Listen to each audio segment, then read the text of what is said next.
Swoon or sigh, there's no denying that love is in the air. Welcome to Ms. Mojo, and today we're counting down our picks for the top 10 famous love letters in history. Before we begin, we publish new videos every day, so be sure to subscribe for more great content. For this list, we'll be looking at the most well-known and romantic letters ever written. Those cold, polite words people write to each other after decades of marriage.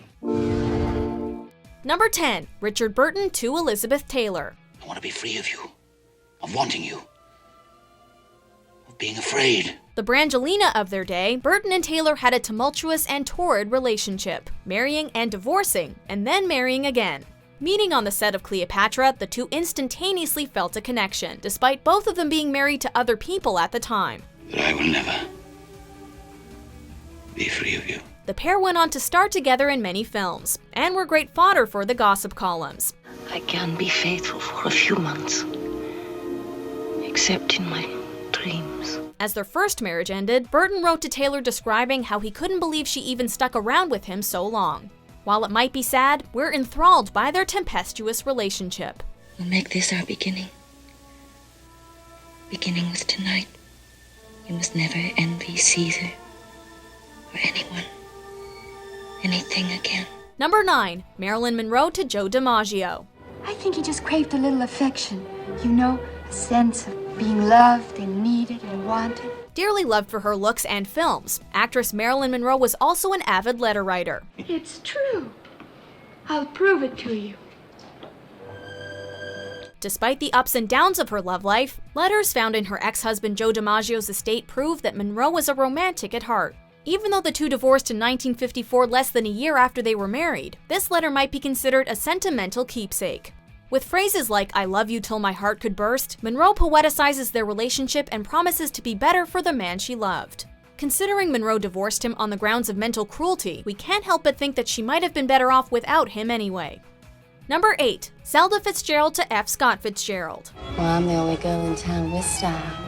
I guarantee you that. It comes as no surprise to anyone that people who put pen to paper to author novels might also put pen to paper to write letters. And the Fitzgeralds are an iconic literary couple who did just that. After the publication of The Great Gatsby, this couple was launched to fame, but their troubled relationship caused them both pain. I don't think pictures of Zelda do her justice. I think she had an aura about her. I mean, that there was something about the way she dressed, something about the way she presented herself. The people who knew her all say that she was just a beautiful woman. Zelda writes, "I love your sad tenderness when I've hurt you. That's one of the reasons I could never be sorry for our quarrels." This buttresses the view that theirs might not have been the most healthy relationship in the universe, as wildly romantic as it might seem to everyone else. Number 7. Vita Sackville-West to Virginia Woolf. Virginia Woolf, one of the prime forces behind the modernist movement, and author of a myriad of influential 20th century works, began an affair with poet and novelist Vita Sackville-West in the mid-1920s. You cannot find peace by avoiding life, Leonard. Despite the fact that both women were married, their relationship lasted several years, with a great deal of letters as evidence of their relationship with each other. With Sackville-West proclaiming, "It is incredible how essential to me you have become," in one letter to Woolf, we have no reason to doubt that theirs was anything but genuine love, even though they were eventually infamously separated for good. We finished lunch sooner than we imagined. Number 6. Oscar Wilde to Lord Alfred Douglas. What a wonderfully wicked life you lead. You boys. You boys. Oscar Wilde might now be considered one of the greatest gay heroes of literature, but during his lifetime, homosexual activity was illegal, landing him in a whole lot of trouble. After an affair with Lord Alfred Douglas, Wilde was tried and sent to prison for 2 years on the charge of gross indecency. Even though they were separated by the law and the walls of prison for this time, when Wilde was released, he rekindled his relationship with Lord Douglas. "You didn't corrupt me, I corrupted you, if anything." "Everyone is furious with me for going back to you, but they don't understand us," he wrote. From our side of history, we can't help but think he made the right choice. Don't let anyone, anything, ever change your feeling for me. Change your love. Number 5. Napoleon Bonaparte to Joséphine de Beauharnais. Perhaps you would like to dance with me? I would like to try. Napoleon Bonaparte took forbidden love to a whole new level when he married his mistress Joséphine. And if this wasn't scandal enough, he then went ahead and crowned her Empress of France. You are the loveliest woman here. Do you know that? You don't even have the advantage of being naked. Things might have been good for a little while, with letters bestowing millions of kisses. But like every ruler who wants to secure his legacy, Bonaparte longed for an heir. When his new empress could not deliver, he divorced her. Do you want to be my lover? Forever. But if that makes you doubt his love for her, you'd be mistaken. He insisted that she keep the title of empress even after their divorce, and her name was the very last thing he said on his deathbed. You shouldn't have taken the risk. The risk? Of being alone with me and the feelings you have aroused. Number 4. Frida Kahlo to Diego Rivera. Comrades, colleagues, and friends forever. There is nothing like someone who usually expresses themselves through visual arts trying to express themselves in words. Two of Mexico's most well-known artists were the power couple of the art world in their day, and are still considered some of history's most influential artists. You're perfect. Perfect. Even Kahlo's letters to her husband are filled with references to light and color and shape, mimicking in words the way the artist used paints.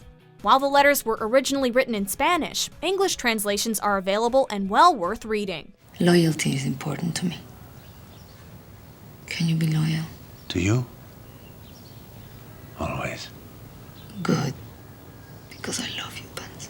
Number 3. Ludwig van Beethoven to his Immortal Beloved. All my music and all the capital of my estate shall go to my sole heir, my immortal beloved, Saint Ludwig van Beethoven.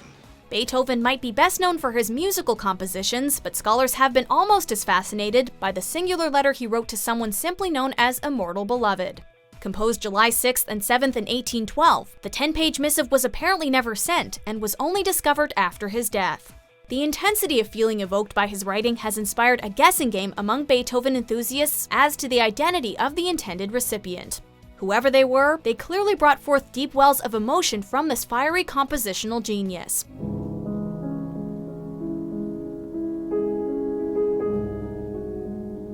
Number 2. Johnny Cash to June Carter. Come on and give me understanding, and let me be your champion. If we ever doubt the existence of true love, we just have to look to this couple to have our belief reaffirmed. Johnny Cash is easily one of the most influential musicians of the 20th century, and while his legacy lives on, his letter to his wife for her 65th birthday makes us admire him even more. If I were a carpenter and you were a lady, would you marry me anyway? Would you have my baby? Honest and touching, Cash writes, "We get old and get used to each other," then describes what it's like to be married to someone for so long and still be in love with them. It's short, but it's sweet, and knowing that the two of them died within a few months of each other, it makes us a bit sad. You're my best friend. Marry me. Number 1. John Keats to Fanny Brawne. Romantic poet Keats died alone and a long way from home, but his short life was filled with passion. My dearest lady, I'm now at a very pleasant cottage window, looking onto a beautifully hilly country, with a view of the sea. Having fallen in love with his neighbor Fanny Brawne, he wrote a host of letters, many of which still survive today. In one he writes, "I almost wish we were butterflies and lived but 3 summer days. 3 such days with you I could fill with more delight than 50 common years could ever contain." For myself, I know not how to express my devotion to so fair a form. I want a brighter word than bright, a fairer word than fair. It's one of the most uplifting romantic things we have ever read, and while their relationship was marked by tragedy and the disapproval of Keats's friends, we have no doubt that the two of them were meant for each other. I feel myself at your mercy. Write me ever so few lines and tell me you will never forever be less kind to me than yesterday. Do you agree with our picks? Check out these other great clips from Ms. Mojo and subscribe for new videos every day.